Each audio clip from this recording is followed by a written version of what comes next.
I'd like to call the meeting to order at, hold on, gotta put my glasses on, 6:31. We'll stand up and do the pledge of allegiance, flag is back there. I pledge allegiance to the flag of the United States of America and to the republic for which it stands, one nation, under God, indivisible, with liberty and justice for all. We'll do the roll call, starting with Mike Russo, Robert Carr, Did he get Debbie Sherman, Nicole Levine McGrath, Steve Hozer. Sue Condick, Kayla Hussein. Jacob Appler? All right. Do we have any amendments to the agenda? No? Okay. Hearing none, we'll move on. Item 2, audience of citizens' comments on workshop topics. Does anybody like to speak? Actually, we can just, I think this is a bit of a mistake. It can be any comments that you have whatsoever not related to the to the workshop topics. Would anybody like to speak? Anybody like to speak? Last time, anybody like to speak? All right. Moving on to workshop topics. Presentation of the IT audit presented by Leonard. Lance is muted at the moment. No, we're on mute, so. Mommy, it makes me yellow. I wonder if he's able to unmute himself depending on. Yeah. Yes, we got you. The floor.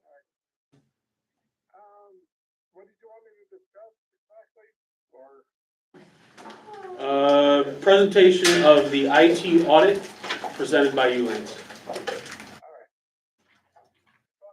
The audit, it's been a couple months, as we went over the thing. And I will just go over the kind of displacement of it. The next thing, on the fire,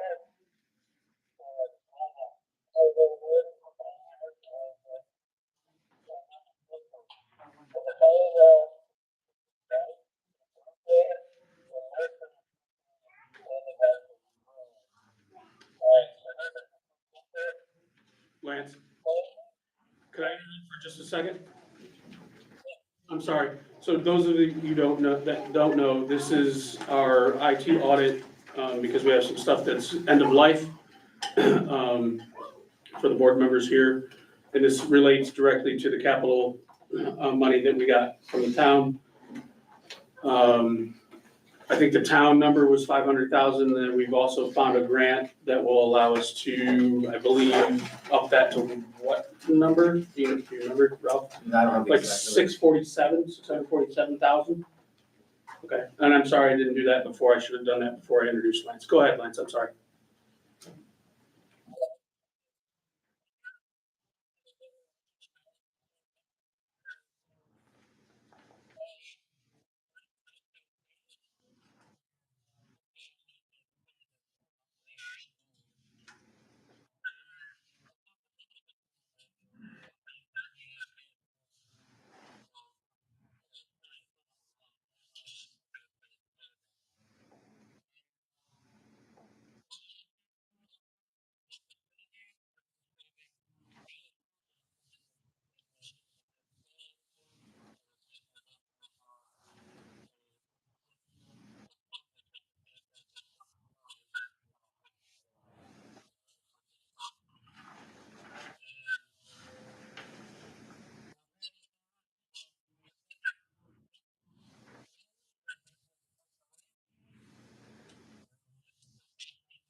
When you say end of life, just to clarify, are you referring to the ability to upgrade or do patching, software updates, or are you saying that they will cease to function at their end of life?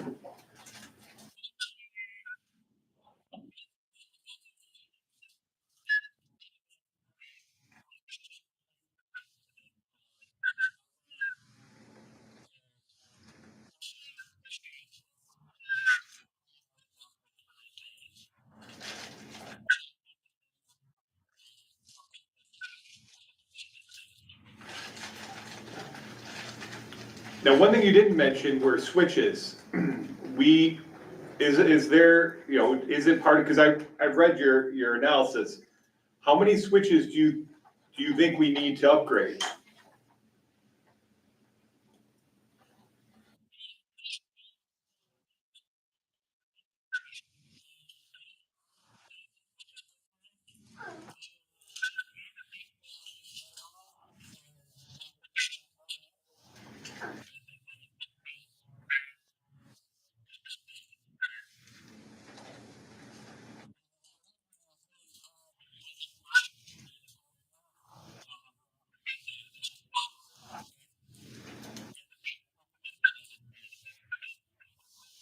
Lance, what's a POE?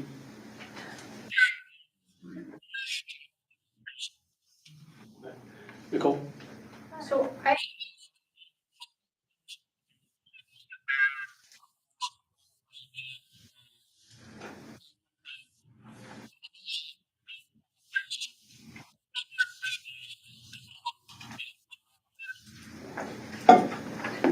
So I have questions, but they're not for Lance. It's 3 questions, mostly about the process of how we got here today. Yep. So the first question is, how much did we pay for the audit? Question number 2 is, are the people who are doing the audit performing the work?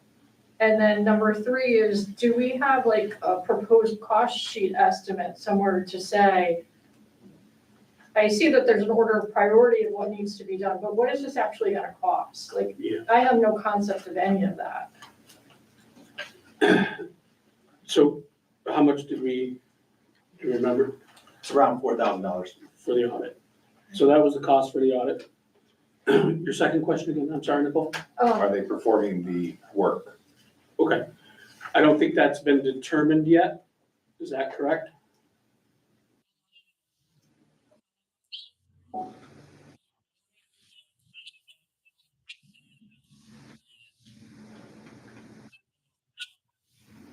So E-rate is the grant that we've already applied for. Okay.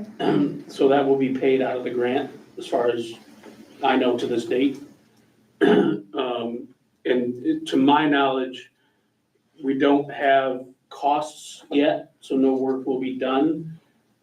And my question now is, and that's an actionable item that we would talk about during a regular meeting at the end of the month.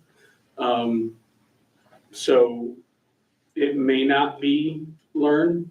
I don't No, know. Learn just did the study, they just did the audit. Yeah. So we would go to a vendor to buy the equipment. So we would go to a vendor, and that would be discussed in a public forum, Okay. either at our next meeting or very close to after that.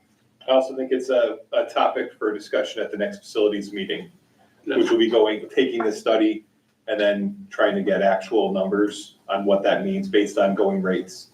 It won't be a quote per se, but it gives a ballpark of what we would then put up for bid.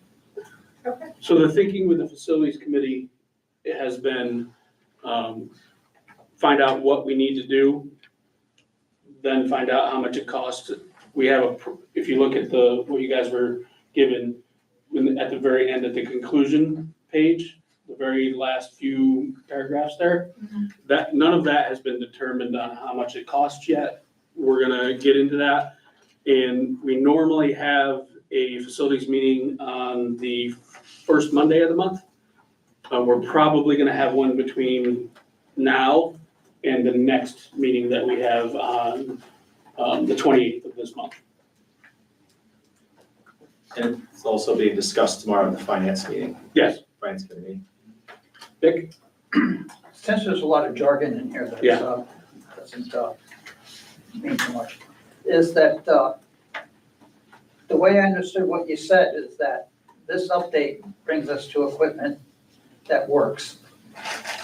It doesn't, where's the part of this that gets us to the future for AI and stuff like that? Because, you said about the fiber optics and the support won't be there. We're gonna update the switches and update the things, but there's no support for the other parts of it. Seems like there's big gaps in this program that you're presenting to us that is tons of money. And my biggest part of the question is, with AI and all the other stuff, where does this move us to the future? You know, this is getting us to today. Where do we get to 2030? How do we get, are we gonna be at 2030 when we're all done with this thing? Just to highlight, Learn was brought in to just go, what do you have and what needs to be replaced, like prioritization of your infrastructure. I don't think the scope had to do with getting us to 2030. It's more like, what do we currently have? And not even where you're going, but what do you have and what is vulnerable? Vulnerable to not being patched, so you are less secure than not. Because this is network equipment. This is not, AI or any type of growth in that aspect. It's the infrastructure. It's like the bones of a building. And I'm sure Jim, if he's around here, could also weigh in heavily on this. But the point was to secure the infrastructure and go, okay, because 500,000, although it sounds like a lot of money, in the grand scheme of things, it can go very quickly in this area. And so it's the internet. It's not going to make our internet faster, but it'll mean that our internet can reach places it couldn't before, or more people can concurrently use it. It doesn't, I don't know if that answers your question, but the purpose of this wasn't how we're gonna, be AI ready and with an AI focus or a growth focus as much as stability and having a firm infrastructure. And just to add to that, we're gonna be coming up with a 10-year capital improvements plan that I'm sure will include what you just asked about with the AI. At this point, we're trying to secure our network. And by no means am I an expert on this stuff at all, because I just had to ask Lance what POE was. But I'm sure that our capital improvements plan will get us to what you're looking for 2030.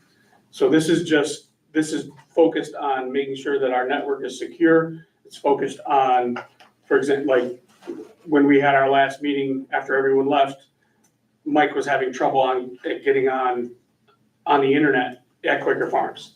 Like, that's what this is intended to fix.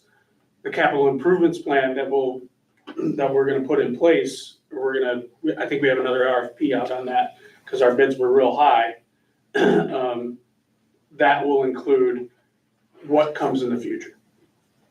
Does that answer your question? And Lance, if you want to chime in, or Jim, if you want to chime in, feel free to go ahead and do that.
So I'll try to put it in layman's terms here.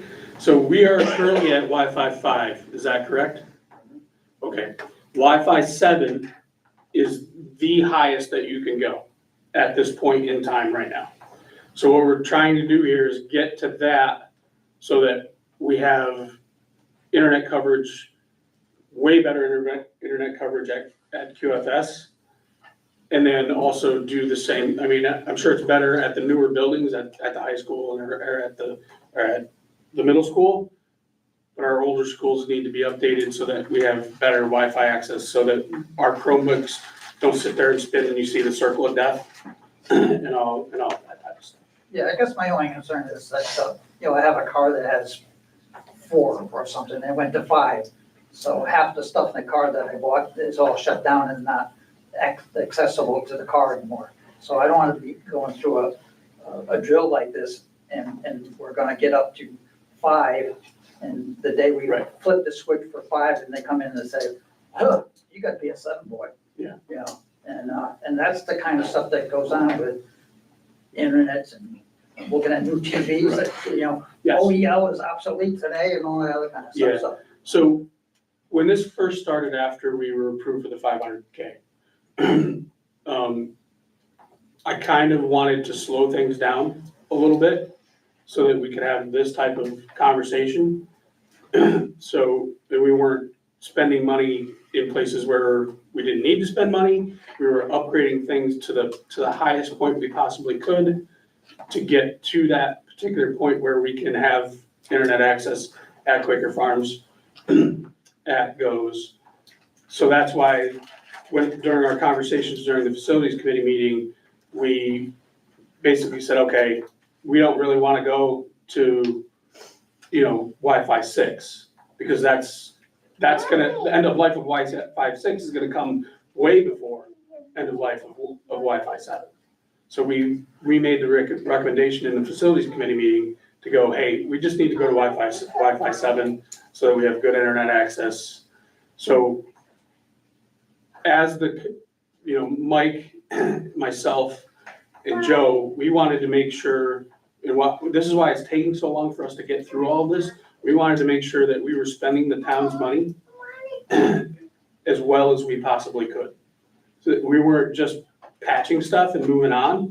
We were making sure we had what we needed and then prioritize the list of stuff. Because if you look at that conclusions page on that document, there's a lot of stuff there. And we're not gonna be able to do all of that stuff right off the bat. We don't have the money for that. But we need to prioritize what's most important. And one of the things we found when we were doing that is that we need to skip Wi-Fi 6, go right to Wi-Fi 7. There's no Wi-Fi 8 right now. Yeah, maybe. As soon as we But I got, okay. Yeah, I read it. It'll change in 3 months. I can remember when my Dell computer that cost me $3,000 in 2000 was the best thing on earth, and then in 2001, it was not even close. So, any more questions?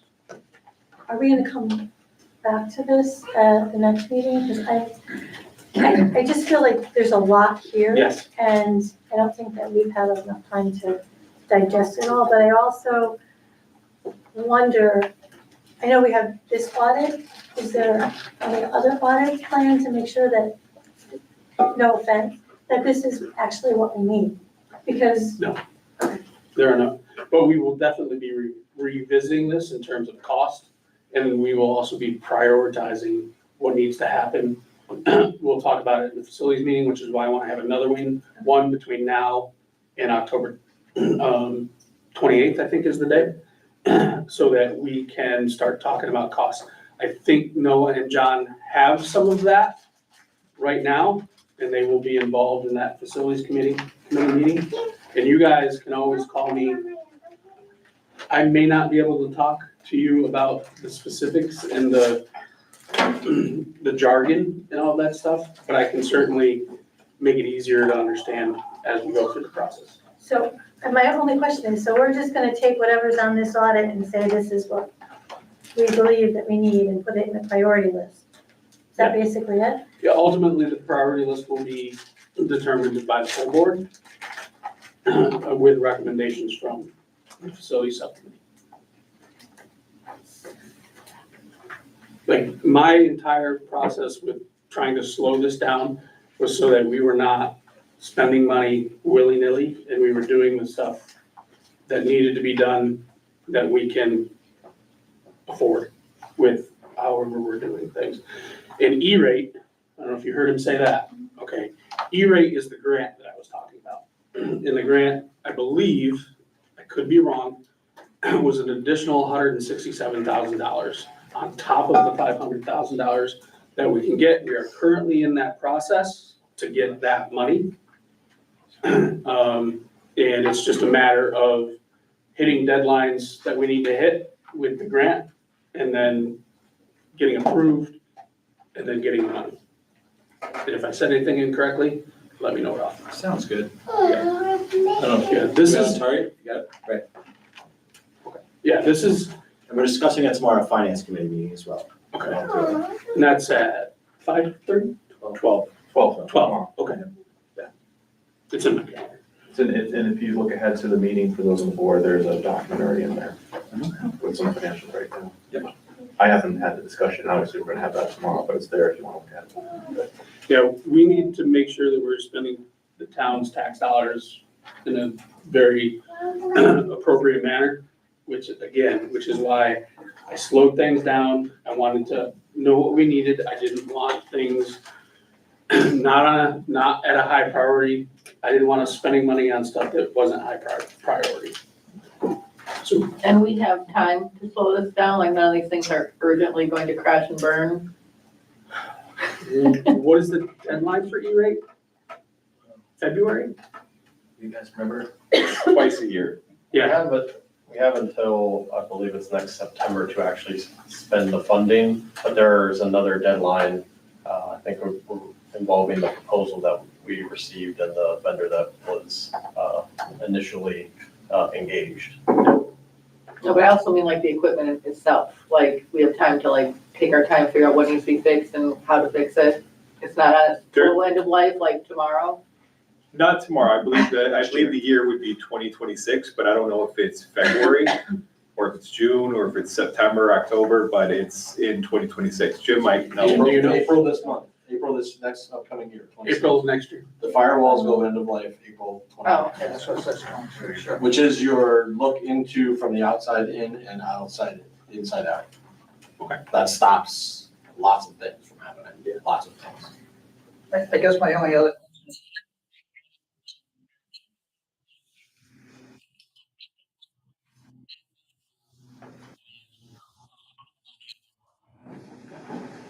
This sounds like a lot of component replacements, because you say switches, switches aren't switches anymore.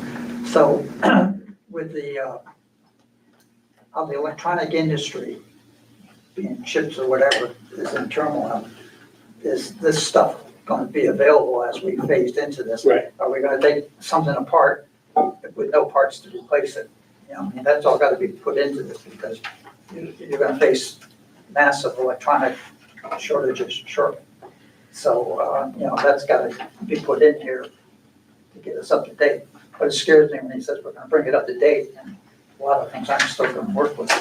So, yeah, I agree, you got to slow it down and then get it in terminology and vernacular that we can understand. I think because it's a town project, you also have to go to the town to approve your RFP or your anything to go out, so give that extra time because we had to do that for pool pack.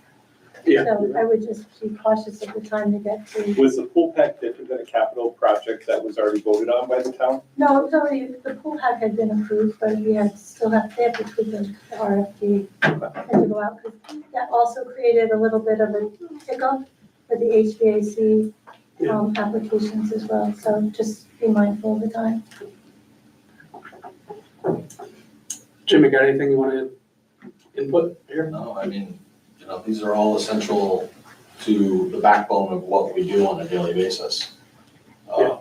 Can you talk a little bit about how fast stuff goes out of date? Or maybe Lance would want to. Yeah, I mean, it depends on the vendors, I mean, we did contract the vendor that we currently use for all our switches and all our firewalls. And they had a system engineer walk the site with us, and scale back when needed to. And he's like, you have way too many switches here in the middle school closet. We can take those back, take two back and put a more robust one in instead. So there was a lot of give and take. We went through like 3 revisions with them, so. Thanks. Yeah.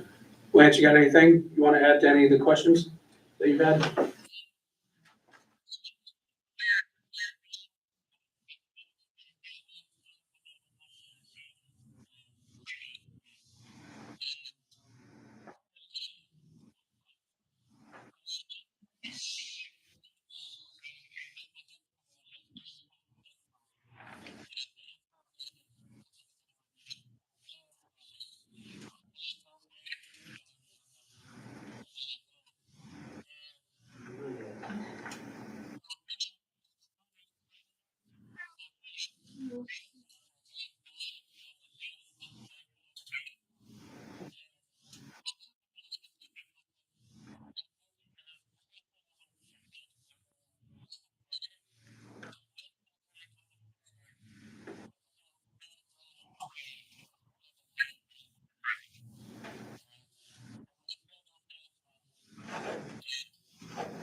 Anybody have anything else?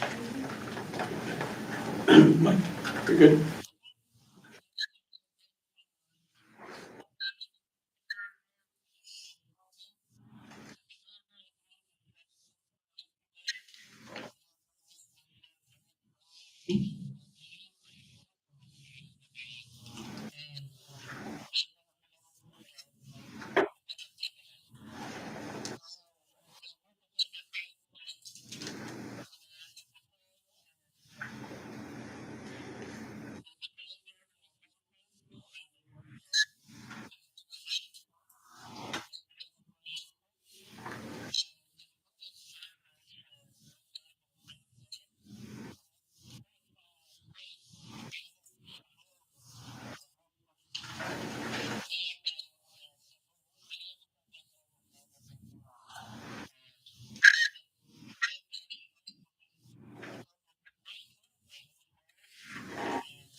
So the reason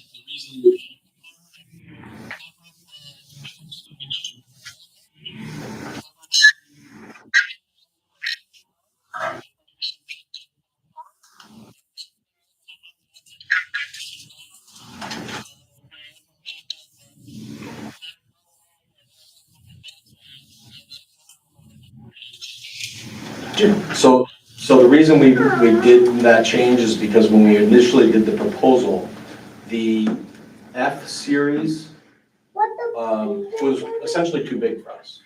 Are we talking about internet? Firewall. Okay. Yes, the firewall. That series was too large for us.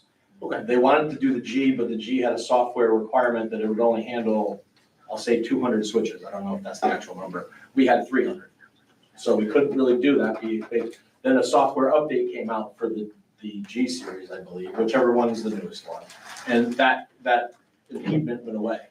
So in a cost savings, I think it was like almost like $25,000 difference between the 2 series. We went with the one that was newer, as well can handle the number of switches that we had.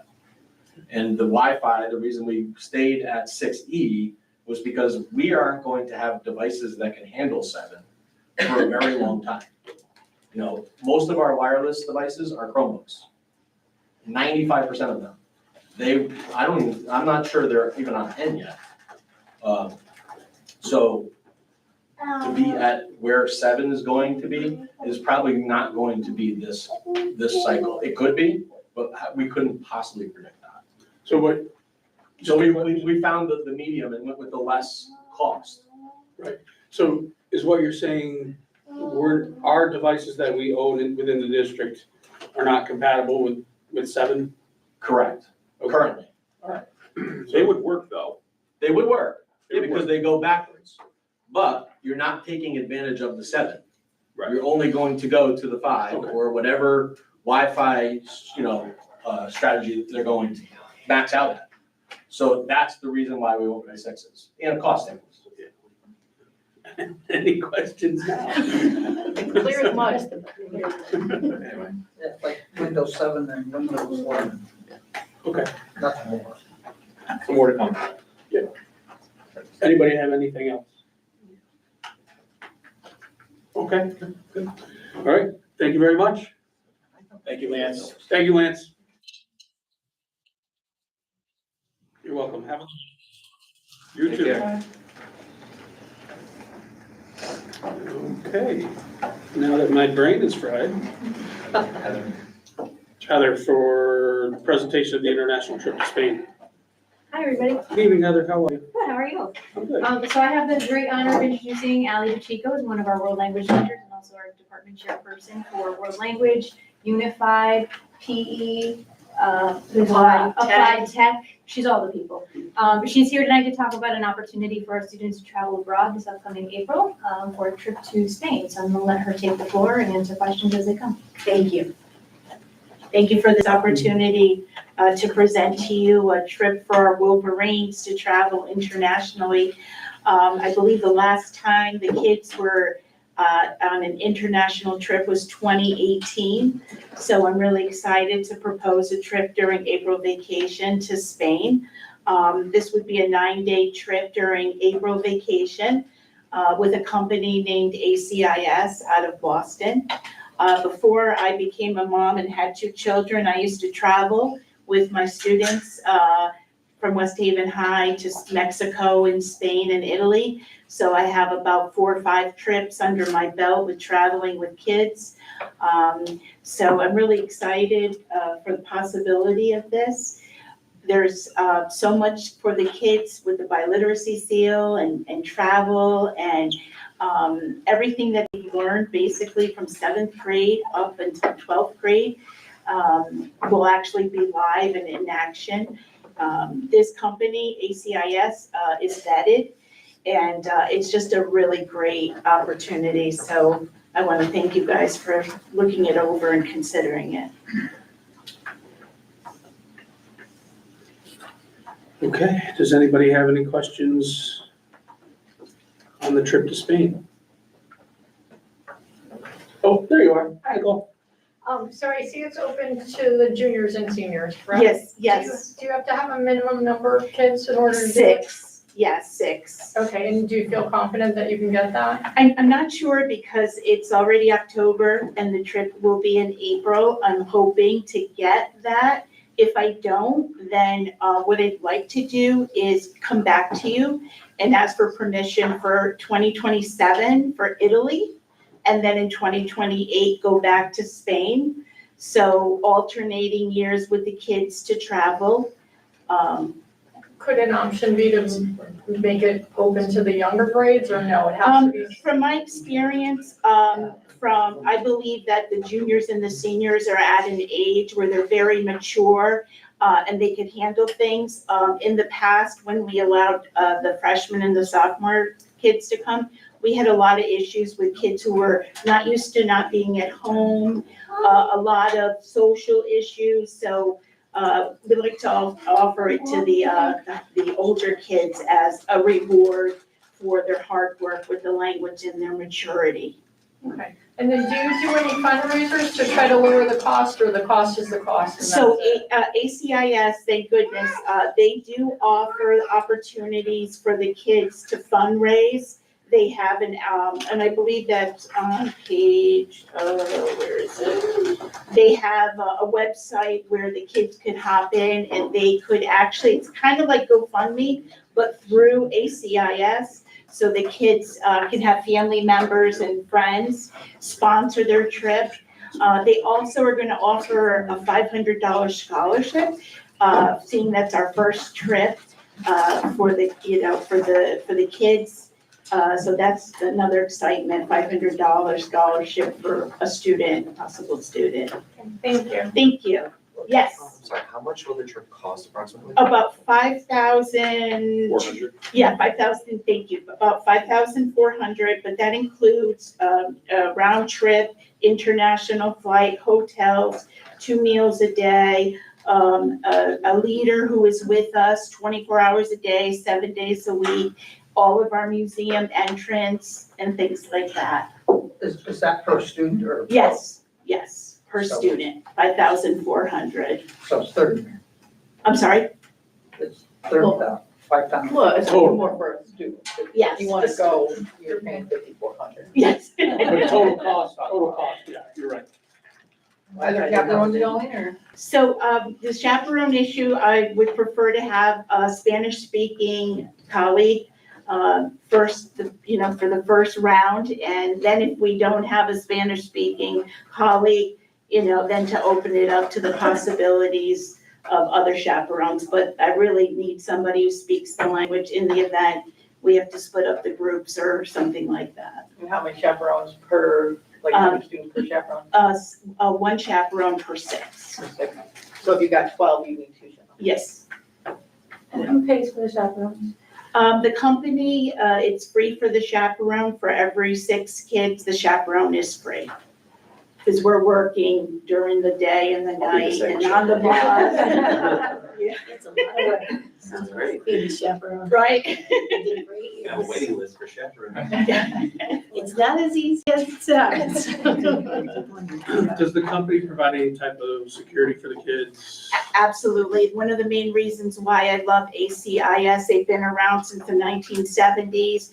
They have a protection plan, which is on page 5 of the document that Heather shared with you. They also, on page 7, they address the account that they offer online for the families to see how much they paid, what it includes, and stuff like that. They're just phenomenal. There are other companies that are a little bit cheaper, but from my experience, like if you're in New Haven and you want to see Yale, some of these other companies would have you out in Madison. And how do you get the kids into New Haven when there's the hotels in Madison? So ACIS puts us centrally located, and it's a lot of culture. So the kids are not eating baked chicken and rice. The kids are actually having paella and other kinds of Spanish food. So they really put a lot of effort and time into it. Anybody got anything else? Okay, so the plan is to put this on the agenda for the 28th for vote, okay? Okay. Fantastic. Thank you for your time and your consideration, and it's nice to see all of you. Thank you so much. Gracias a todos. Y buenas noches. Hasta luego. Do you know Cantonese? Okay, thank you very much. Okay, workshop topic C, presentation, Hive Counseling Partnership. Hi, everybody. Thank you for having me here tonight. I appreciate the opportunity. I met with the administrators about a month ago to present proposing a partnership between Hive Counseling and the Oxford Public School System. So I'll start by just telling you a little bit about myself and my background and how I came to be here. And I did also pass out a list of my clinicians and their backgrounds, so you can read that at your leisure. My name is Megan Sleekus. I was born and raised in Oxford, Connecticut. My parents owned Colonial Tavern. I grew up above it. So I'm deeply embedded in our community. I'm a licensed clinical social worker and certified school social worker. I worked at a school, Thomaston Elementary School, for 10 years. I started Hive Counseling back in November, so we've been open about a year, and it was meant to be just a part-time job, and it has quickly exploded, which is wonderful, but also there's a need, right? We have offices now in Oxford, Southbury, and Seymour, with our hub being in Oxford. We have a growing team that includes 10 social workers with varying backgrounds and specialties, and we serve individuals, couples, and families across the lifespan, from age 4 to 100. So I worked in Thomaston for 10 years. I also have a background in community social work. I founded and worked as executive director of Connecticut Partnership for Children for 9 years, which was a community agency. I have 3 children in school. 2 are in the school system. 1 is not school aged yet. So I have a daughter at Quaker Farms and a son at Great Oak Elementary. When I was working in Thomaston, we received a grant from the Connecticut Children's Alliance for 3 years, and part of that grant was creating a partnership with CJR, which is formerly Connecticut Junior Republic, and the school system, where CJR would have satellite offices in the schools to offer clinical mental health support to students. So that's essentially what I'm proposing tonight. Just a little bit more background about our clinicians. 6 of our clinicians are also certified school social workers. This isn't required for clinical practice work, but it means that we're very familiar with the educational system and the needs of students and school staff when it comes to behaviors, social emotional learning, and attendance. We're also trained as mandated reporters, obviously, and we do the clinical training, and then the 6 of us who are also certified school social workers do the school training. And we also participate in professional development that applies to both clinical treatment and educational issues, just to stay in the loop up to date on that kind of stuff. So how the proposal works and why it's important. So nationally, about 1 in 5 children experiences a diagnosable mental health condition each year. Fewer than half of those children receive treatment, and it's often due to access barriers. Long wait lists, especially for kids, no access to after-school appointments, and parents can't leave work to take the children to appointments. Schools are often the first place that these concerns are identified. A significant portion of Hive counseling referrals already come from our school system, specifically the school counseling staff. 18% of our client population, which is equivalent at this time to 24 school-aged children, and we do have children on wait lists as well. So Hive Counseling is proposing establishing a satellite counseling office in each of the schools. Licensed therapists from Hive Counseling would provide individual counseling sessions during the school day. Services are designed to minimize disruption to academics and maximize accessibility for families.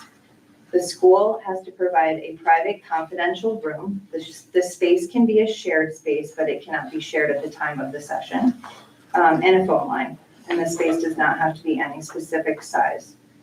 Hive Counseling will bill insurance directly. We accept all major insurances, Medicaid, Medicare, TRICARE, which is a government insurance, Anthem, Aetna, Connecticut, United, Oxford, Optum, Cigna, and other affiliated policies.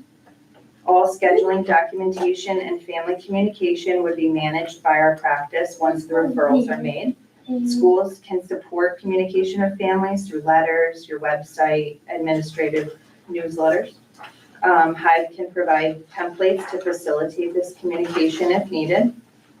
Schools and Hive will ensure that all services comply with HIPAA and FERPA guidelines and state regulations, and I'll get to that in a little bit. Hive will provide de-identified outcome data to track the impact at the school's request. We can also provide free parent workshops as requested by administrators with an agreed upon frequency and schedule, and also provide free staff professional development 1 to 2 times per year at the district's request. So what are the benefits to the district? We would be eliminating barriers for families, such as no transportation or having to take time off from work to get kids to appointments. A lot of times we get calls and the parent will say, well, they're in school till 3 o'clock. Those 3 o'clock and beyond appointments are very hard to come by.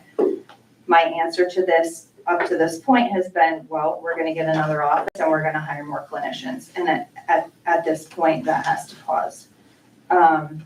When we offer daytime or morning appointments and try to minimize disruption to their academic day, the parent says, I can't do that. I have to go to work. The amount of time it would take me to take my child to the appointment and get to work, it's just too much. So access to therapy without transportation or scheduling struggles.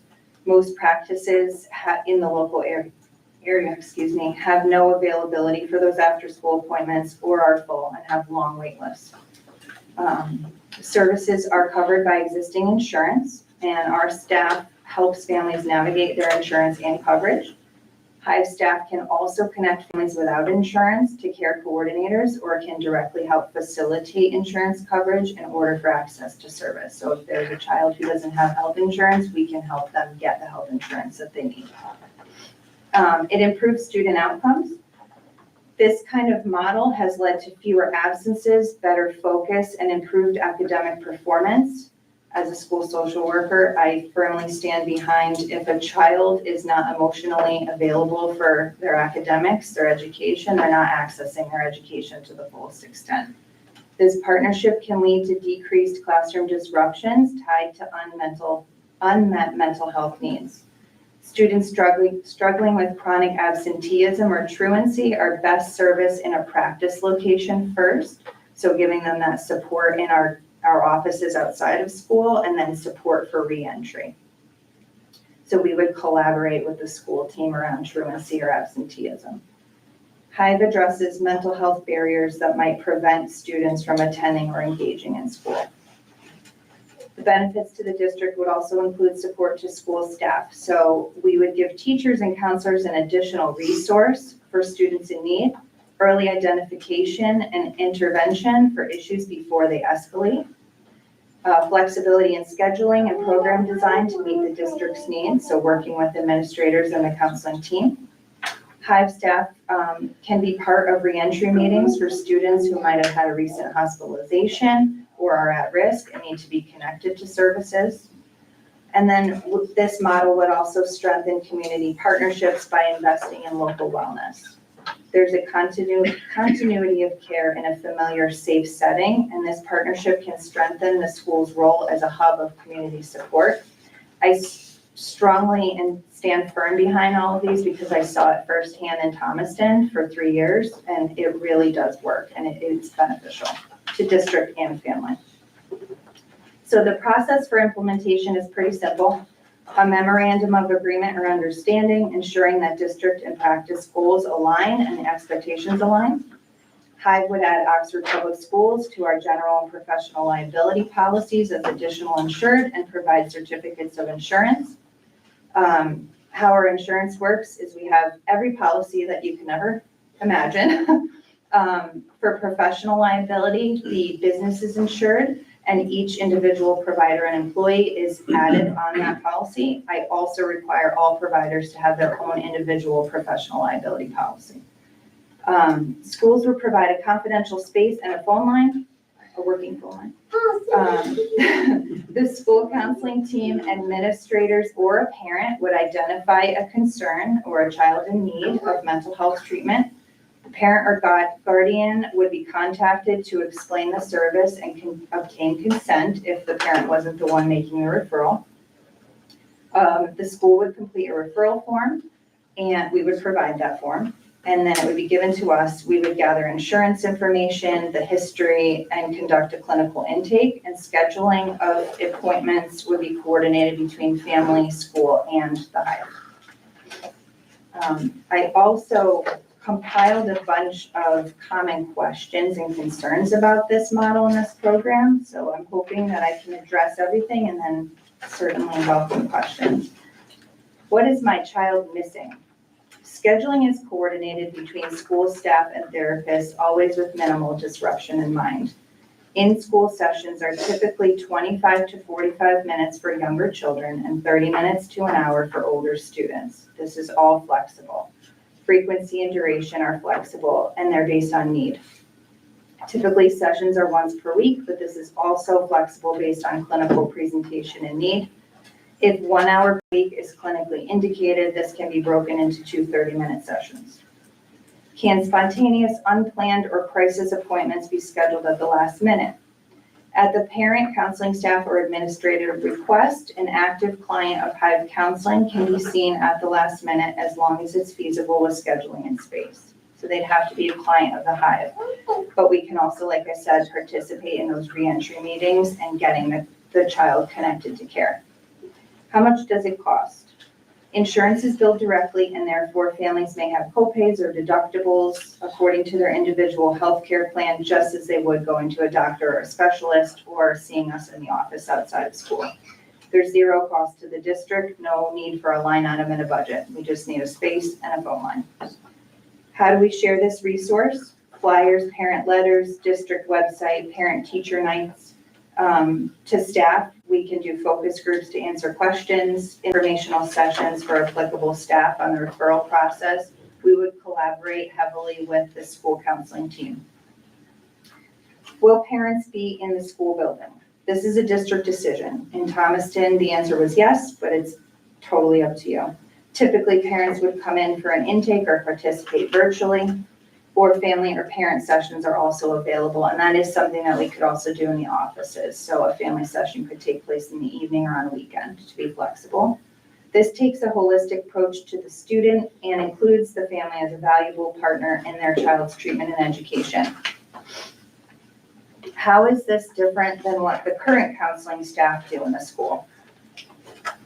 I also feel very strongly about this being both a clinical social worker and a school social worker. They are not the same. School-based counseling, including school counselors, social workers, and school psychologists, are meant to address barriers that impact a child's access to their education, such as peer relationships, test anxiety, work avoidance, or any other issue that's directly impacting the child at school. Additionally, school-based counseling staff provide crisis support, short-term skill-based or group counseling, behavioral planning and support, educational evaluations, and implement social emotional learning. Clinical counseling is ongoing evidence-based therapy. We diagnose and treat mental health conditions. Therapy is meant to address those issues that impact a child who is attending school regularly, social and emotional issues that impact a child across settings, so home, school, other areas, community, or mental health issues that impact a child's school attendance. For example, the loss of a parent or caregiver, trauma or abuse, social anxiety, depression, or suicidal ideation. School-based staff identify concerns early, provide short-term support, focus on academics and school functioning, and connect students to resources. Clinical providers step in for ongoing therapy and treatment, reducing the load on school staff and ensuring students receive sustained mental health care. Hive counseling is not replacing or duplicating the role of school counseling staff. We complement them by providing the clinical depth and continuity they often don't have the time for or are not mandated to deliver. We collaborate with school staff and families to add an extra layer of support for students and their families. Will teachers know all of my personal business for families? All therapy and medical records remain with Hive Counseling. The same rule applies as in-school counseling. What you say in here stays in here unless there are safety concerns. Our disclaimer to clients is if I see you out in the community, I will not acknowledge you first and will only acknowledge you if you acknowledge me to protect your privacy. Being a member of the community and a parent and a business owner, I hold confidentiality and discretion at the highest regard. All employees sign non-disclosure agreements and as part of our social work ethical guidelines and standards to maintain confidentiality. Information is shared with schools only with written consent. HIPAA, the Health Insurance Portability and Accountability Act, applies to Hive Counseling as a private healthcare provider, protects all medical and clinical records generated, requires us to keep information confidential unless a parent or guardian signs a release, governs how we communicate with parents and insurance companies. FERPA applies to the school district and protects the educational records, governs things like attendance, grades, disciplinary actions, or any notes or reports kept by school staff, gives parents the right to access and control the release of educational information. Referral forms, so if a child is referred to Hive, or notes generated by school staff would be FERPA protected. If a counselor or teacher makes a referral to the Hive, the referral record would be part of the student's education record.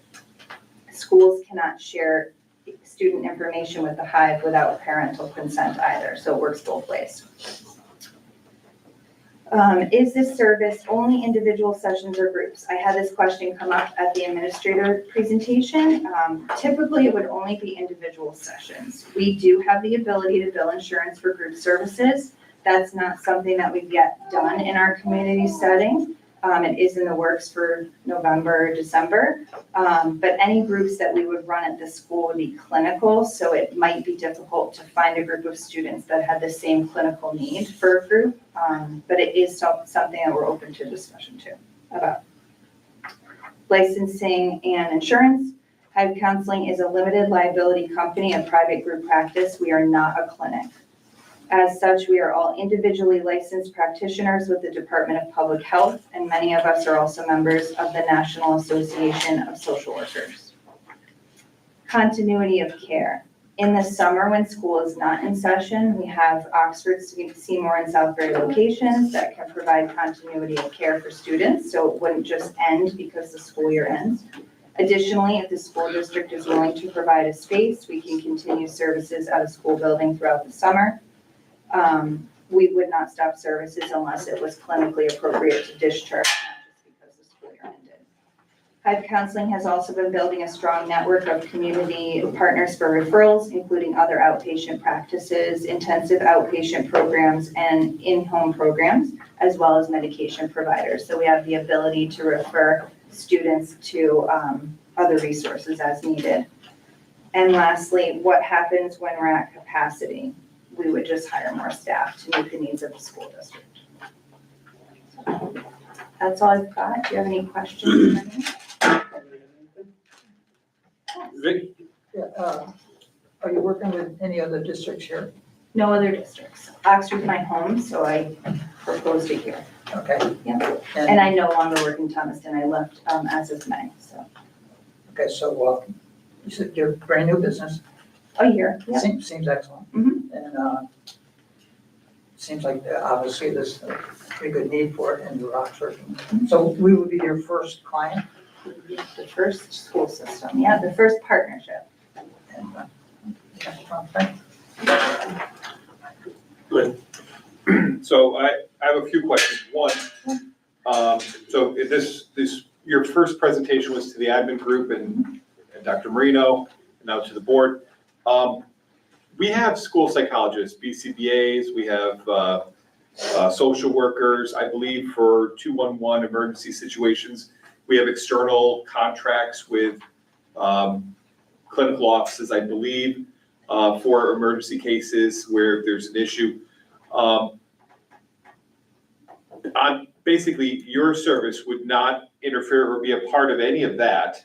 Your service would be basically for parents who want their child to see, basically see a psychologist during the school day. Yep. And then you would coordinate with the school system on trying to not be disruptive for their studies and things like that. So I understand that piece. One thing I understand, maybe I don't understand, but if a school makes a referral, the school pays for those services. Am I correct on that? That would be more of this, at least from my understanding, if for a PPT, if the school says you need to get this study done or that evaluation done, if the school says you need to get this done, the school's on the hook paying for such services. At least my understanding.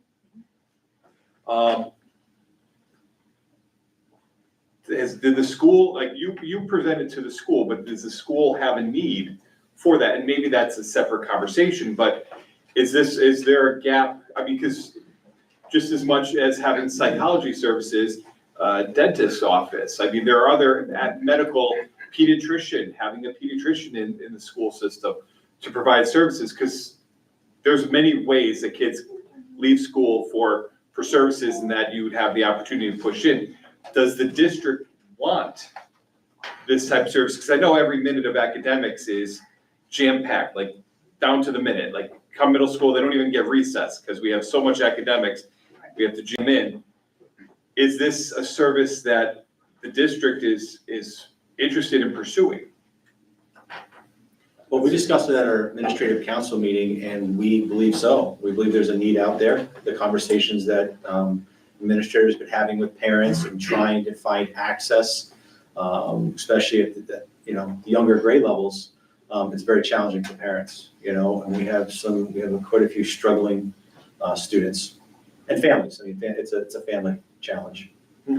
And just to your point about the district being on the hook to pay, I totally understand what you're saying. This is more, it's not a you need this, it's a conversation. We have this resource available, just like a school counselor or social worker or school psychologist would have that conversation with a family right today, right? Without this resource in the school. Is this something that you think could benefit your family? Yes. Then a parent makes 6 or 7 phone calls to outpatient therapy offices to get their child in. We have this resource available right in the school. So the school is not in any way on the hook for payment. It's all billed through insurance. So that's why this is a partnership, not a contractual service. Exactly, Right, community partnership, exactly. and doesn't take the place of our traditional consultants to do the testing, if you will. This is pure counseling, therapy, social work, Exactly. right? And then the other piece is the scheduling. If your parents want it, it's during school, the scheduling would be like a rotational, so you don't have the kids like, well, I hate this class, I want to counseling that. Right, so it's a rotational basis based on needs. It's a collaboration, it's a collaborative effort, the scheduling, yeah, which I know is tricky, but yes. How does that impact the staff having to work around that as well? I mean, Well, but be planning. creative, we talked about it, we're gonna have to be creative and, and they, it needs flexibility all around to make it work. And depending on, we're talking about, a high schooler with a very, packed schedule, then it may not happen during the day, it may have to happen after school, you know what I mean? So we'll do the best we can, but, So I have a couple questions. What happens if families don't have insurance So. and they can't pay? Yep, so we have access to care coordinators at Wellmore Family and Children's Aid. There are lots of agencies that have that. Typically, if a family doesn't have insurance, it goes beyond just not having insurance. Yeah. That's when we would connect them to a care coordinator, but we also are equipped to help navigate that with them, to get them on insurance. What type of communication in terms of information that happens during the actual, the actual appointment? What type of communication happens between Hive and our school counselors? So that, and I know there's constraints here, I get that. But how much information flows into the school district so that we can, if a kid's suicidal or whatever, we can keep that kid safe? Right. Or whatever, and I get suicidal, you can communicate through HIPAA laws, but you never know. And then, just to follow up to that, what kind of communication happens with the parents? Okay. So I'm gonna give you an example. So my brother passed away in 2020, hit my kids like a ton of bricks. We took them, I don't even remember, it was someplace in Market 32 Plaza, where we had good communication with whoever was helping our child. And the same thing happened again, unfortunately, last spring, my brother-in-law passed away. How much communication happens between parents and the clinician? And how much are you able to give so that parents are informed and know what's going on with their kids? So there are laws that govern that sort of thing in addition to HIPAA. It has to do a lot with the age of the client. So obviously with a younger child, there's more that you can share. Right. But there's also that boundary with the clinician and the child, right? So there's kind of an understanding that occurs at intake with the parent and an agreement essentially, and the child and the clinician. At what age? 16 is where it gets a little dicey, but you still can communicate. 18, obviously, they're an adult, so they would need to sign a release, and more often than not, they will sign a release to speak to their parent. And then in terms of school, it's the same thing. So a release would be part of the referral process. Whether or not a parent signs it is up to them, and it would work both ways. So the school would have a release and we would have a release. And we're not necessarily communicating specifics of what's discussed, but the general information that's needed to coordinate. The general care. issue is communication. Exactly. Okay. My final question is not for you, it's more for the board members. Should this be in a subcommittee? And if so, which one? No? Okay, just something that popped into my head that I wanted to ask. Okay, thank you very much. Thank So you. I have a question, I'm sorry. Yeah, go ahead. So how would you expect to evaluate whether or not the partnership was successful? Number of students, how much you're billing, what's your criteria for being successful? I wouldn't use billing criteria that varies so greatly by insurance company and the time of the appointment, the duration, all that. So I would say number of children serviced and then the collaboration between school staff and the HIVE counseling staff. So it would include, meetings of whatever frequency the school desired, whether that's weekly meeting with a school counselor, and, we're discussing in their progress, outcomes, that kind of thing. Does that make sense? Yep, and thank you for not letting it be billing as your first priority. Similar to that, the term of this is it's an annual thing that renews a certain amount of days before, because I'm thinking of a kid who might have a clinician of yours that they love. We're coming up on the end of the term of whatever the agreement is, and for whatever reason, maybe this isn't working out anymore. I would love to know that there's a plan to still transition or assist that student if something like that were to come up. 100%, we would never leave a Right, child, without their needs taken care of, but we didn't quite get to that point Right. yet, so that would To be definitely determined. to be determined. This is a question for us as a board. And what if another company comes forward and wants to have a partnership? How are we going to handle if that starts to, and if there's any board policies that could be of concern or anything like that? So we could talk about that when we come back. Okay. Anybody else? Student reps, you guys good? Okay. Thank you very much. Thank you. Alrighty, we are on to workshop topic D, presentation of OPS communications proposal. Okay, so goal number 3 of ours this year has to do with communications audit plan and the goal of hiring a part-time communications specialist. So we have 3 proposals for you to take a look at, quite the range in prices. So ranging from $7,500 to $29,000. Each one is a little bit different, but really the focus point is coming in and conducting an audit, speaking to all stakeholder groups, determine what we're doing really, really well, and areas of improvement in regards to communications. And then from that audit and having conversations with stakeholders is to put together a communications plan. It really kind of maps out our work in regards to improving communications at all levels of the organization, and really would be the blueprint for our new person, if that were to be put person in place, of what we need to do. And, ranging from, website, branding, you name it.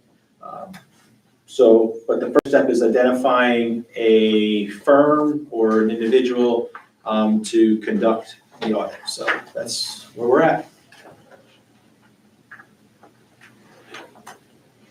I have a question, Bonnie. Go ahead. So what are we trying to achieve here? Because when I'm reading the 3 different proposals, they're 3 very different companies. And I'm trying to get a sense of where are we trying to go? Because we can't afford all 3 of them. So are we looking for like a PR agency to boost our brand? Are we looking for communications or are we looking for like a website marketing design person? Because they're. Nope, none of them. All right, so We need a person or a firm to conduct an audit. We need to make this very collaborative. We need to engage our parents, our staff, our business community about how we're doing when it comes to communication, what's working, what's not working. And then. But why do we have to pay somebody to do that? We've done audits or we've done surveys, we've had focus groups. People don't come. Well, So their job's gonna be to why engage is the this people. gonna be different? Like to pay $9,000 to kind of already know what we know? No, we need people to know how to do it. We need experts. So they need to create that form and get us out of it. They need to feel comfortable anonymously to have conversations if it's done by a survey, or if they run a focus group, or, conversations with the PTO, the Booster Club, our students. So it's a model that was done in a similar sized district that found great success with it. And really, you need someone with the background, because what is the emerging communication systems out there? I just foresee us paying all this money set. Well, I'm not recommending the top prices. I mean, I'm perfectly comfortable with the 7,500. I think we can make that work. That's basically gonna replicate was done in a similar district. All right, so we pay the money, they have a focus group, they take a survey, we get a minimal response. Write the plan. They write a plan. And what are they gonna tell us? That our website isn't great? We kind of know that already, right? That we missed the weekly emails that we used to get from the superintendent, we need to do that again, or, I don't know, So I guess the question is, what's wrong with what we're doing now, right? And then how do we fix it? I mean, I went into this thinking that we need somebody to fix our website, because our website does need a refresh, but two of these three groups don't seem to be aligned to do that, so do other people have other ideas about what needs to be done? For my thing is, let's say the person or group that we hire to do this it's getting feedback from the community is just one piece of the puzzle. They also are experts, so they're gonna also evaluate how do we communicate and disseminate information, whether it's through social media, which platforms are using, how are we using them? Because I view that the feedback you get from a survey is just only one piece of the puzzle. They're experts themselves, so the recommendations that they provide are their expert recommendations fed also by feedback from parents and community members and staff, but that they're giving the recommendation of, yeah, okay, your website's not great, maybe, and these are the changes we recommend that you have to do to get to a certain level. And your social media, this is working well, this is not working well. The engagement, because you can see when I make a post, how many people is it reaching and who is it reaching? If you can dive into some of that analytics, and to see how successful we are in reaching the parents and what's our click-through rate. When we send out, emails and people click to see the newsletter, are they even clicking it? Are they even reading it? But right now, it seems like the information that we're getting is from our administrators from each school, talking about what happens each week. That's a Friday newsletter.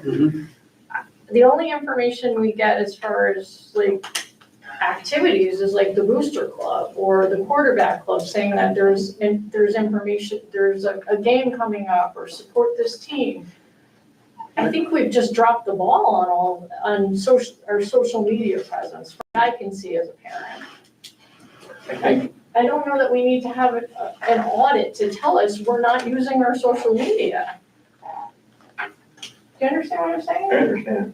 Well, my take on it is communication is one of our top deliverables for the year as a district. Our top what? Deliverable goal. We've never been great at it. We've always tried to throw out a survey from the superintendent with 2 questions on it. We have no professional interaction yet. It's our number one goal this year. I'd like to see a roadmap or a communications plan that sets the stage for having a part-time communication leader that actually is in charge of doing this, not part-time assistant superintendent, part-time superintendent, principals, a cohesive, collaborative, roadmap. So I'd be more than willing to pay 10 grand for that. Go ahead, then I'll have So- something after you. If this process is supposed to help us understand why we don't have parent engagement, why we don't have social community engagement, maybe that's the answer. This will help us find out why we're not reaching, when we have 2 parents coming to interview session for the superintendent. Maybe this is a course that will give us some roadmap how to get back to that plan. But we do definitely need to get back to some way of communicating with our community, because I'm gonna point back to 2 years ago during the budget and the social media interaction that we had and the little things on Facebook and on Instagram that didn't happen last year. And I understand that there are probably reasons that didn't happen, okay? Without getting into it any further. But it's my opinion that our budget went better 2 years ago than it did last year. And some of that was the interaction with everyone on Instagram and on Facebook through the district that really said, hey, this is why we need this money, this is why things are going on, this is the reason. And we got that out there to the public, and it was really advantageous when it came to getting the capital improvement of the pool pack for whatever amount that was. We lost that last year. You know, there's extenuating circumstances to why that happened, but we also didn't have access to our Instagram or Facebook page. But there's nothing stopping us from doing it right now. Yeah, but there's also nothing stopping that we could do this and make it better.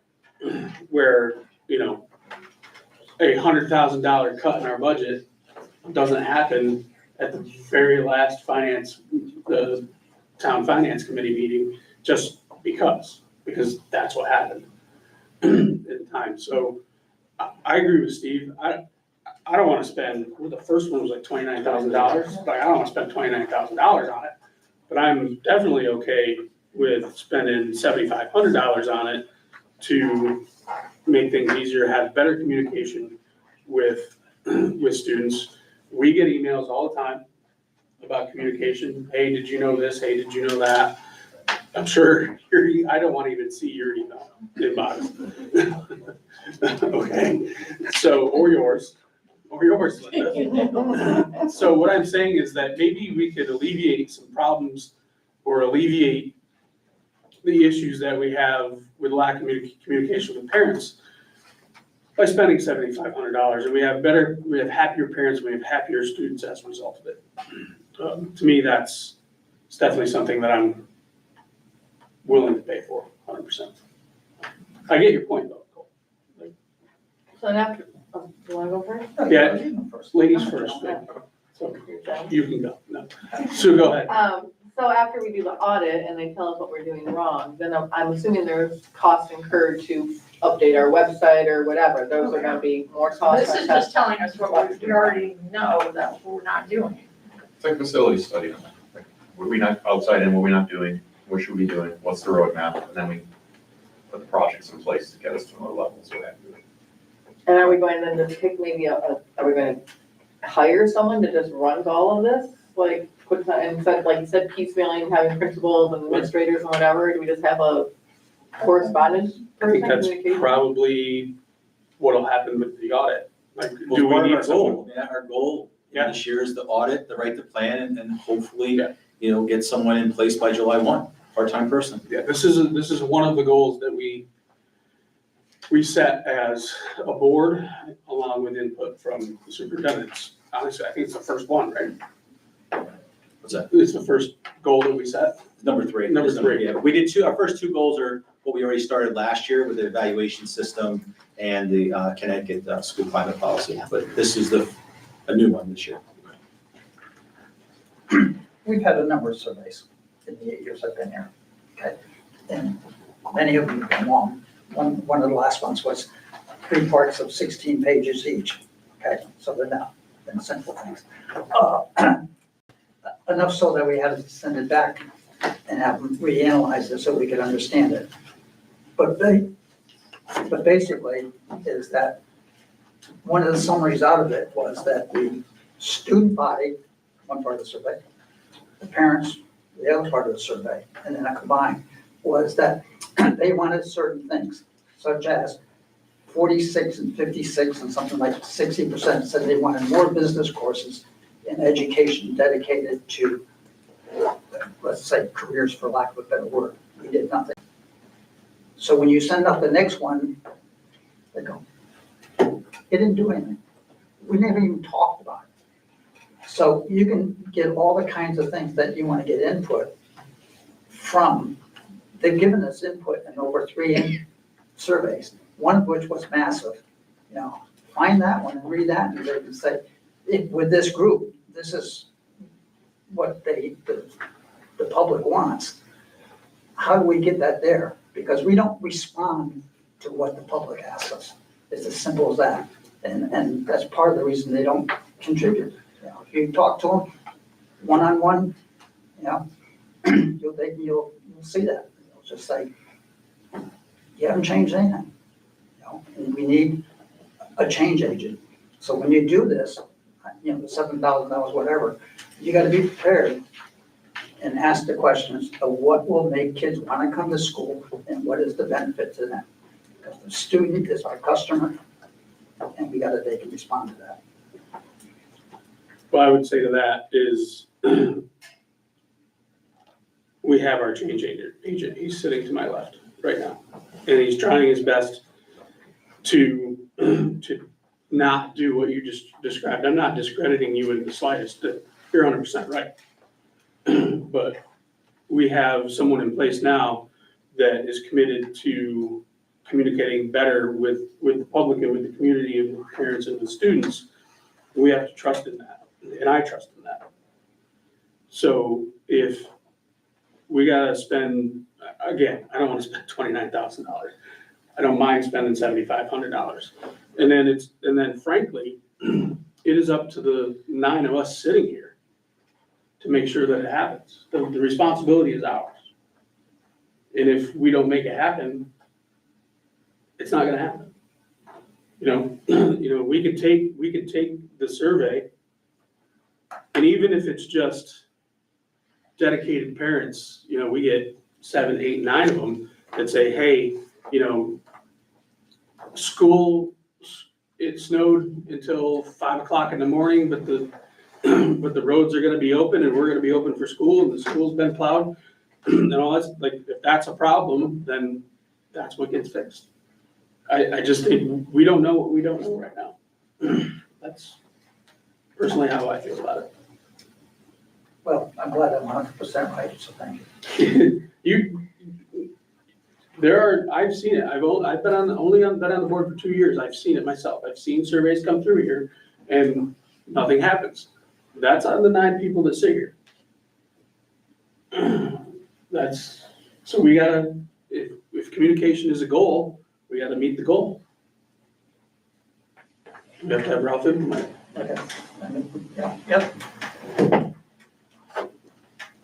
Does anybody else have anything?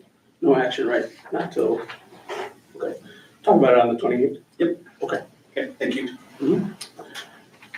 Okey dokey. Nicole, you're up. No. Oh, I'm sorry, snow removal. Mike. Mike, you're up. You're sitting in the corner, I can't see you. Hi. Good evening. What I'm presenting today and hoping that we can get some direction is on the snow removal contract for this season, for 25-26. We've had the same vendor through 2 3-year contracts from 2019 to present. And we've had no major issues or concerns with that contractor. They've been able to service the district very well.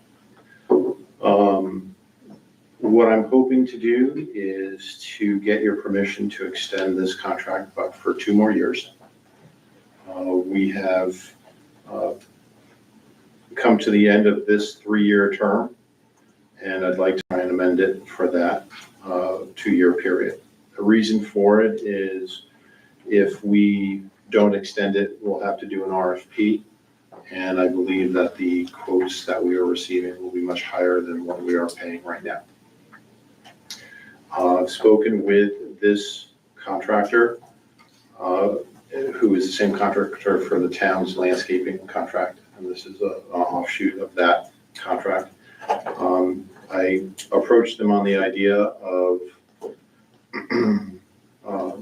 extending this contract for 2 years. They were amenable to that. I approached them on adding plowing of Lily Park because I've spoken with Department of Public Works over the years, and once the park is closed, they don't want to continue to plow it. They have an awful lot of other things to do, plowing all the roads in the town, and they do a good job doing that. However, our bus company that we contract with uses Lily Park as a turnaround, so last year it wasn't plowed and it became to be a problem. So I asked this vendor if they would include Lily Park and keep their price static. They agreed to do that for the first year, and they asked that the second year of the extension that their price be allowed to be increased by 5%. As a frame of reference, they have lowered their price since we moved here because we reduced the contract by not having to do the annex building any longer. And so they will have not seen a price increase for 3 years before they get to the 5% increase, which I think is fair. Questions? For the park, for the school bus, because that was an issue last year, I think, too. Yes. Didn't we just buy a new truck and a plow? We gave the old one away or something? A couple years The ago? truck and the plow, I think that was purchased. It's fairly new. Mr. Renzoni's last year, so it was 3 years, I believe. Yeah, It's 2 or so- 3 years now. What do we do with that? We don't plow the town property, we plow the school property with it. If you're suggesting that we plow the town property, I can certainly make that. No, I'm talking about Recommendation. the turnaround, that's town property. Lily Park is. Because I'm not familiar with all the, yeah, just. Yeah, know we have a Lily plow Park truck. is a town park, so I approached Mr. Watt. And like I said, he was, he's willing to talk about it, but he wasn't really thrilled with the idea because they've got all, 5,000 miles of roads in this town to plow. And what does 5% equal in mind? So their current rate is $84,000 for the season, so it would be about another $4,000, $4,200. Thank you. Appreciate it. Yes, my question. I was curious the dollar amount, so 4,000 change. Yeah, so it would go from, so the history of the contract, when we had the annex building, in 22-23 it was 88,000, in 23-24 it was 90, and then in 24-25 would have been 92. But because we moved from the annex building to here, we renegotiated all of those pricing. So last year it was 82 in 23-24, and 24-25 it's 84,000.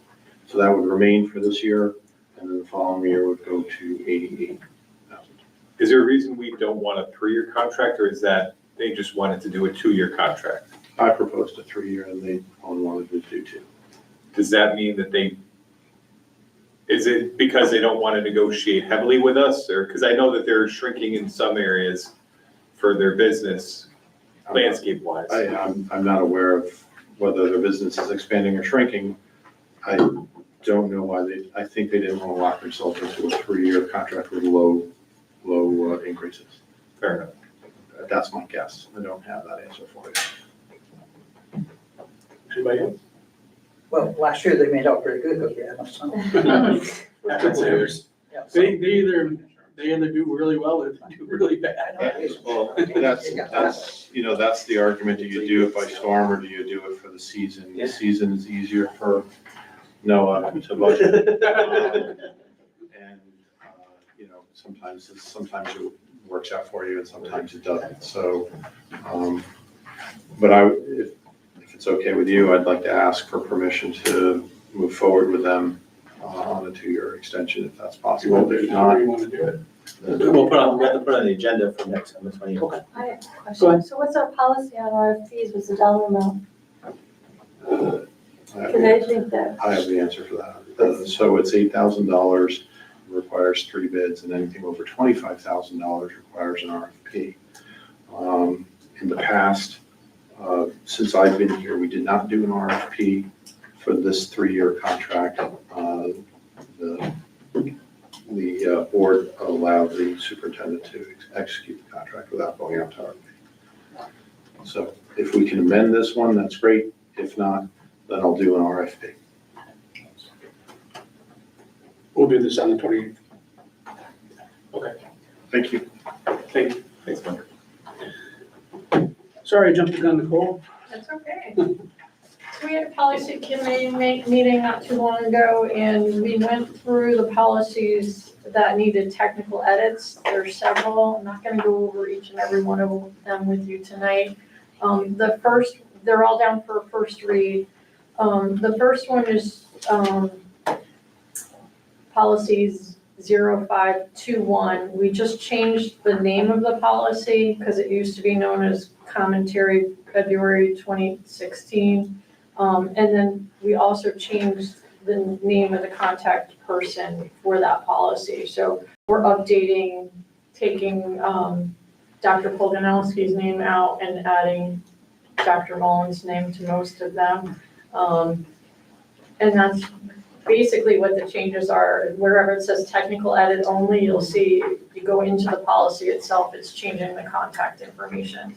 We do also review security camera policy, but unfortunately, we're gonna have to table that for tonight because the wrong language was uploaded, so you guys didn't get a chance to see that tonight. So we're gonna table that and we'll bring it back to you at a later date. So I've done the minutes to the policy committee meeting. It outlines in exact detail exactly what we went over.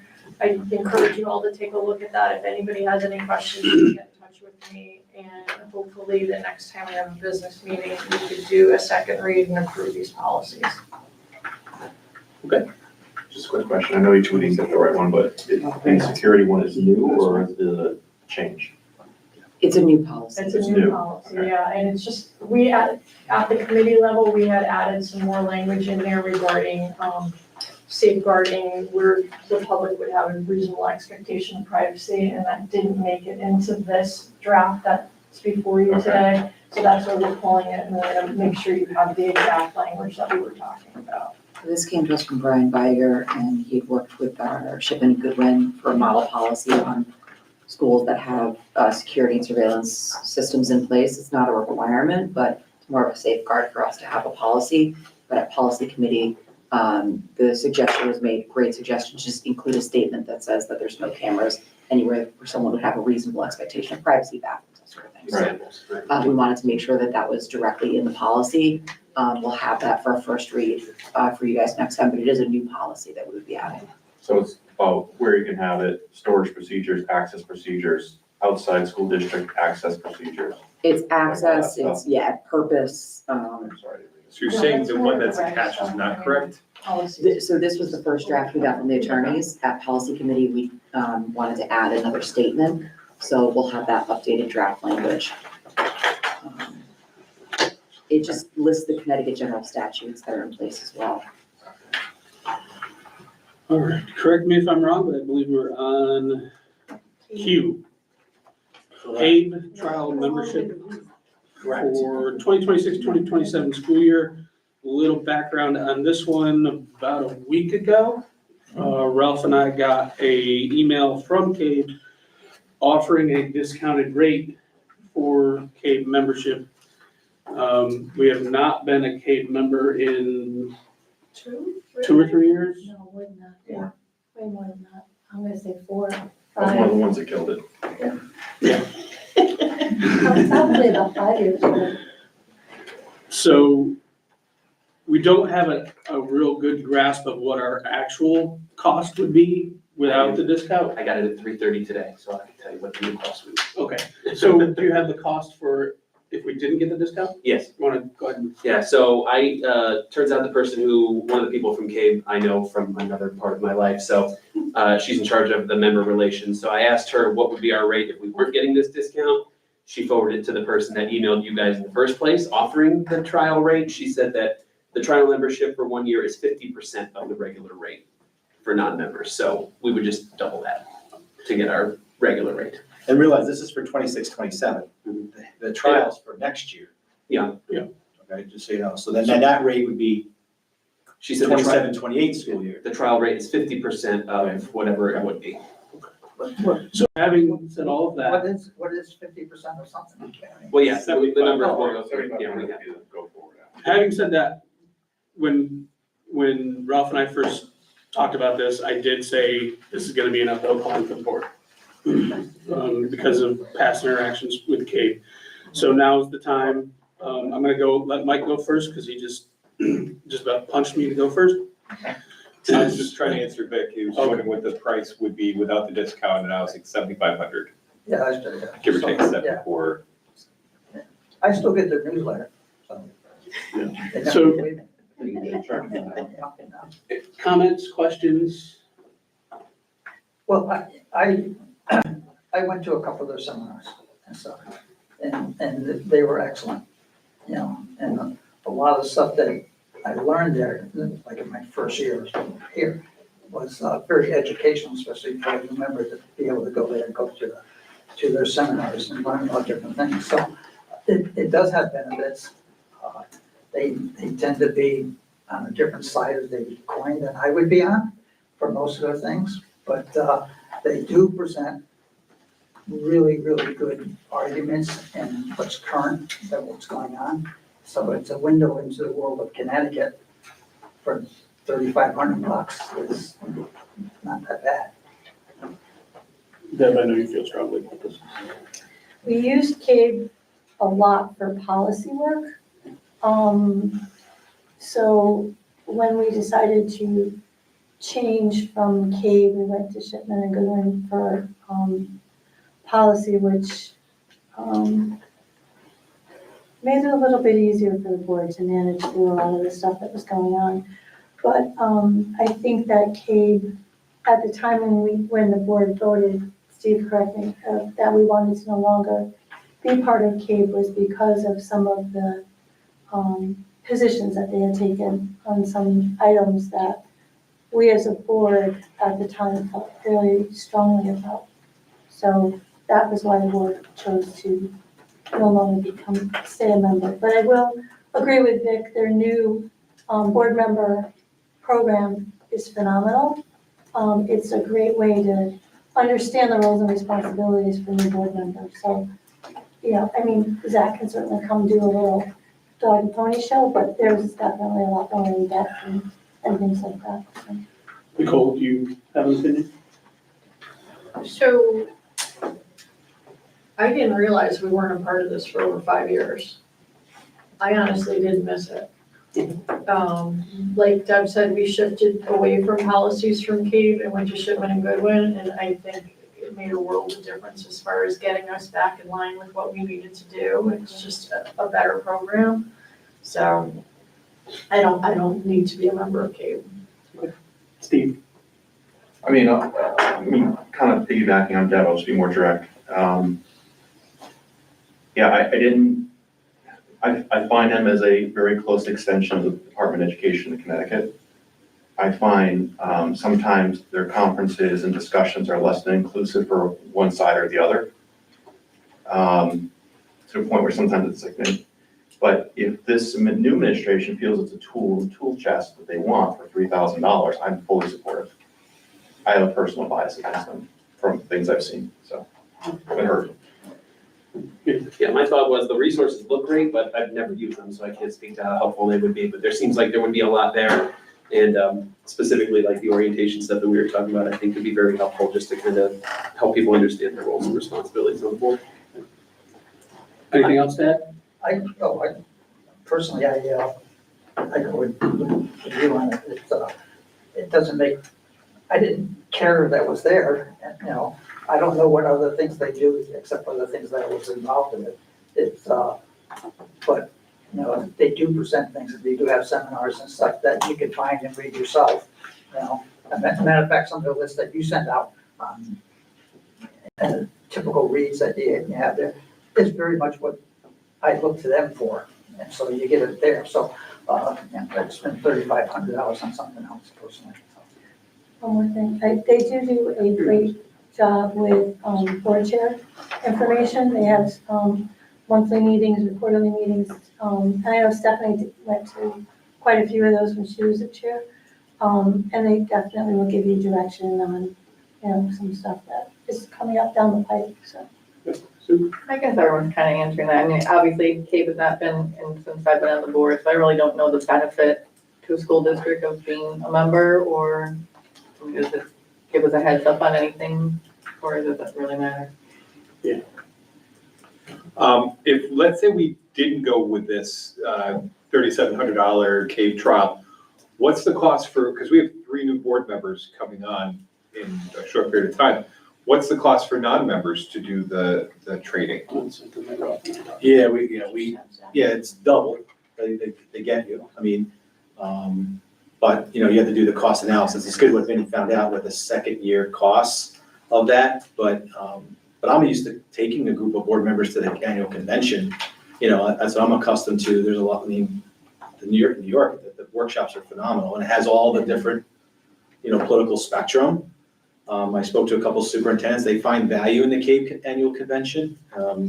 I believe it's a joint venture, with, the superintendents, statewide state superintendents group. This year, I think it's in Mystic, I think.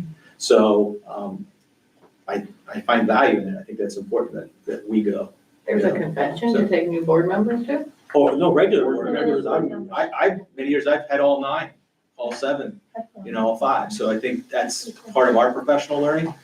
And also talking to other board members, I think, and I love having conversations with other superintendents, you know what I mean? So, but, you know, it's a board decision. I just find it interesting. There was a 50% discount. Bobby and I talked about it. I said, this is really a board decision, not our decision. So that's why we're here. And again, it's not for this year. This doesn't start till next year. So it could actually be budgeted. Yeah, you know what I mean? So. Just for that conference, the member rate for one person is $499, the non-member rate is $744. So just for that the one he was referring to. I mean, again, that's just for me. If you feel there's value in it and you can. Well, I bought the material. Beth and I bought the materials for the 3 new board members. It's a lot of money, but they're very, very good. So we want to have that for our onboarding of our 3 new board members, so. You're the sheriff in town, so if you find value in it. Well, no, but you've had experience in your cave. I have not. I just, you know, but Things change too. We could ignore it.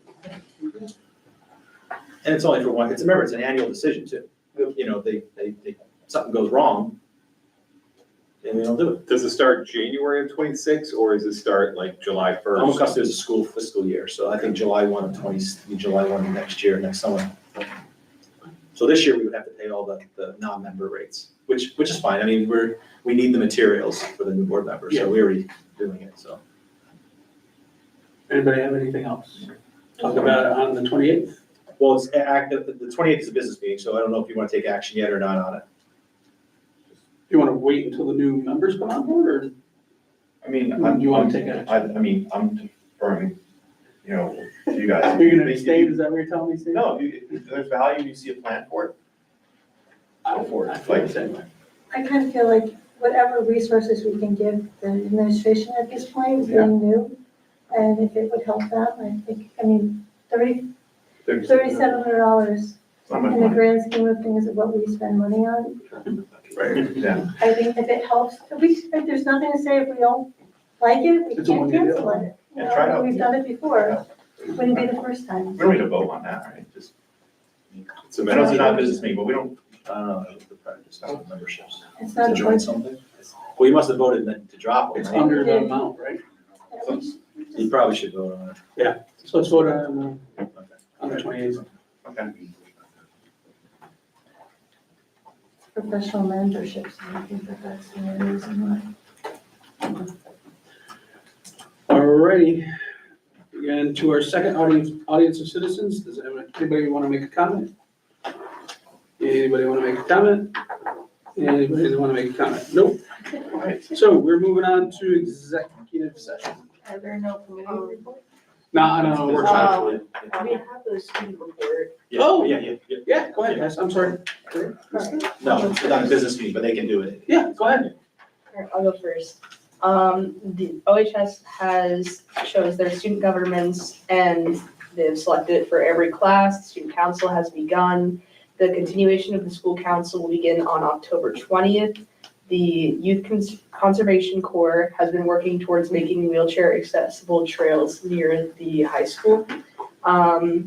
Miss Aldrich and I'm pretty sure Art Club is putting together a haunted house fundraiser that would be $1 per person to raise money. Powder Puff has been announced, which is with the athletics, and there will be a bi-weekly athletic report shortly from AJ very soon. Also, Unified Sports was recognized at a national level, and they are invited to play in the 2026 Summer Special Olympic Games. This happened on October 3rd. We also received a banner for the gym for this. Mr. Joseph Lanier's field biology class recently hosted Gerald A. Johnson Elementary's second graders on a predetermined hike outside of OHS on the trails. It's their 4th or 5th year doing this. And what it is we have, Ms. Linear has, students here, lead a group of 3 to 4 kids on observational scavenger hunt, so they're looking for things, don't really know the specifics too much, but they take time out of the day and they show them, like, here's this, they have lunch, and it leads them into their next unit. It was about 1.5, 2 hours. And then the Project Lead the Way classes, which ranges from freshmen to seniors. We will be having our field trip to the Connecticut Convention Center in Hartford for the Aerospace Alley Future Workforce Opportunities on the 30th, which we'll have a pizza party to follow, so we're all excited about that. Get to take a little bit of time out of school, but also helps us see where we can go in the future if we really do like these engineering classes. We have Spirit Week coming up, starting November 3rd to the 7th, Veterans Dinner, November 7th, Homecoming Game, November 7th, and Homecoming Dance on November 8th at OHS. That's it. Thanks, guys. Thank you. Before we go into executive session, Vic texted me today asking for a little time. We're gonna do it on the 28th to give thanks and say goodbyes. And I'd like to also extend that offer to Steve. If you would like to do that, invite your families, talk about your time here on the board. That's for family or anything. I think you got some, I think you have some gifts for some people, right, Vic? Yeah, I wanted to show my token of appreciation for a wonderful 8 years, kept me very active. Of course, my heart pumping, and I'm sure they kept other people's heart pumping. At least I tried. So Steve, if you'd like to do something as well, we're gonna extend that to Joe as well on the 28th. I'm gonna forget that, so somebody write that down for the Thursday. For the next meeting. Okay, so we're gonna go into executive session right now, and I think Mike has a motion. I hereby move that the board enter into executive session for the purpose of discussion regarding the supervisor of special education. And I further move that the board invite Superintendent of Schools, Dr. Ralph Marino, Assistant Superintendent of Schools, Dr. Garen Mullen, Linda Casella, our Director of Special Ed, and the candidate for appointment to the position of Supervisor of Special Education, Maria Kennedy. Second. Discussion, all those in favor? Aye. Opposed? Abstain? Motion carries. What is it, 2?